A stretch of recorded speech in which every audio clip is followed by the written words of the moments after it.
Albert Ağarunov İmmiqrasiya İdarəsinə müraciət edir ki, vətəndaşı olduğum Azərbaycan adlı ölkədə müharibədir və siz məni yəhudi olduğuma görə bu ölkədən tədbiri şəkildə çıxartmalısınız. Bu sözləri mən yox, İsrailin ən nüfuzlu biznes və iqtisadiyyat qəzetinin saytı olan Globes deyir. Globes İsraildə nömrə 1 media qurumudur və ona İsrailin Wall Street jurnalı da deyirlər. Albert Ağarunovun vətəndaşı olduğu ölkəni 7 qardaşı, 2 bacısı, atası, anası və ümumilikdə 90 min digər yəhudi ilə birlikdə tərk eləməyinin əsas səbəbi nə idi? Niyə Albert Ağarunov yəhudiliyini əsas göstərərək Azərbaycanı tərk eləmək istəyirdi?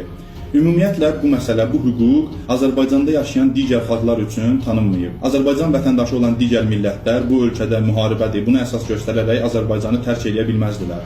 Yəni Azərbaycanda yaşayan digər millətlər mən filan millətə mənsubam deyib, bu ölkədə müharibədir, məni siz bu ölkədən çıxartmalısınız şəklində bir tələb irəli sürə bilməzdilər. Belə bir hüquq ancaq yəhudilər üçün tanınır və onlar bu imkanlardan istifadə ediblər. Azərbaycan vətəndaşı olmayan hər bir kəs bu ölkədə müharibədir deyərək öz ölkəsinin səfirliyinə müraciət eləyə, bu ölkədən tədbiri şəkildə çıxarılmasını tələb eləyə bilər. Amma Azərbaycan vətəndaşının mən çünki filan millətə mənsubam deyərək İmmiqrasiya İdarəsindən məni bu ölkədən təcili çıxarmalısınız şəklində bir tələb irəli sürməyi absurd bir məsələdir. Məsələ düzdür ki, absurddur, amma bu bir dənə reallıqdır. Yəhudi inancına görə qeyri-yəhudilər qoy, yəni heyvan adlanır və bir yəhudinin gedib heyvanların sırasında döyüşməyi həmin yəhudi üçün rəzillik və biabırçılıqdır. Təsəvvür edin ki, sizin həyətinizdə qoyunla məsələn eşşək vuruşur və siz də girmişsiniz bu heyvanların arasına, onlardan birinin tərəfində digərinə qarşı döyüşürsünüz. Nə qədər kənardan gülməli görsənir. Bir yəhudinin də yəhudi olmayan insanlar üçün gedib döyüşməyi yəhudilər üçün bax beləsinə gülməli görünür. Onlar ümumiyyətlə bu məsələni gizlətmirlər də. Bu onların inancının bir dənə ayrılmaz tərkib hissəsidir.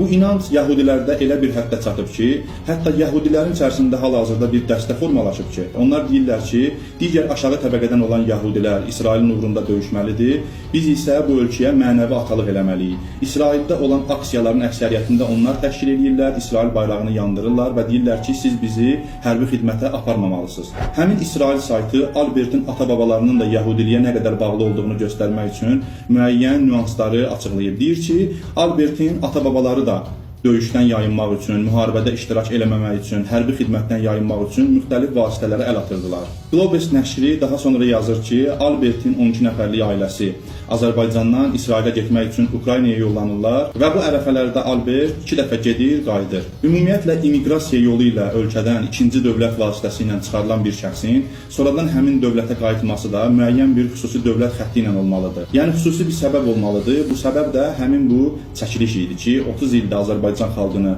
bu çəkiliş, bu video vasitəsilə manipulyasiya edirlər. İsrail belə qərara gəlmişdi ki, bu xalqın heç olmasa bir nəfər fərdinin Azərbaycan uğrunda döyüşdüyünü Azərbaycan xalqına göstərək və onların boynuna bununla minnət qoyaq. Araşdırsaz görərsiniz ki, Albertdən qeyri ikinci bir yəhudiyə Qarabağ müharibəsində rast gəlmək mümkün deyil. Və onlar bilirdilər ki, Azərbaycanlılar gələcəkdə bunu sorğulayacaqlar, sual verəcəklər ki, siz bu ölkənin vətəndaşları olduğunuz halda niyə sizdən bircə nəfər Qarabağ uğrunda gedib döyüşməyib? Beləliklə, İsrailin Livanla sərhədindəki Akka şəhərinə yerləşdirilən bu ailənin ən kiçik övladı İsrail üçün müqəddəs missiyanı yerinə yetirdi. 30 ildən sonra 2-ci Qarabağ müharibəsində yenə də bu videodan çəkmək istədilər tələm-tələsik şəkildə. Amma video sosial şəbəkələrdə gülüş obyektinə çevrildiyinə görə bütün rəsmi yerlərdən bu videonu sildilər. Videodakı şəxs güya cəbhə xəttindədir, səngərdədir. Daha sonra isə məlum oldu ki, bura Qubada kanalizasiya üçün qazılmış bir dənə yerdir. Ümumiyyətlə bu insanın başına qoyduğu kaskanı əyri bağlamağından, bağlaya bilməməyindən hər kəs başa düşmüşdü ki, bu şəxs nəinki müharibədə olmayıb, ümumiyyətlə heç hərbi xidmət belə görməyib. Beləliklə 2-ci Albert, yəni Daniel Zarbəliyev planı baş tutmadı. Qaydaq ermənilərə xüsusi qəzəb bəslədiyi bizə təbliğ olunan Albert Ağarunova. Bu şəxs Azərbaycanla Ermənistan arasında münaqişənin başladığı vaxt həmin bu Sumqayıt hadisələri, Topxana meşəsi hadisəsi, İrəvandan Azərbaycanlıların kütləvi şəkildə köçürülməsi vaxtı nə eləsə yaxşıdır. Həmin vaxtda Albert Ağarunov Ermənistana yollanmışdı ermənilərə kömək üçün. Bunu da mən iddia eləmirəm, həmin nəşr yazır. Əsl peşəsi müğənnilik olan Albert haqqında ailəsi deyir ki, o çox güclü aktyorluq bacarığına, qeyri-adi bir humor hissinə malik idi. Bu məsələ üzərində də düşünərsiniz. Burada isə istəyirəm videonu tamamlayım və son olaraq Albertin qardaşı Rantik Ağarunova bir dənə sual vermək istəyirəm. Həmin Rantik Ağarunov ki, girir sosial şəbəkələrdə Azərbaycan xalqına olmazın təhqirlər yazır. Cənab Rantik Ağarunov, Siz 1-ci Qarabağ müharibəsində niyə Azərbaycanı qoyub qaçmışdınız? Digər 7 qardaşın və ümumilikdə Azərbaycanı tərk eləmiş 90 min yəhudidən hər hansı biri də girib şərhdə buna cavab verə bilər.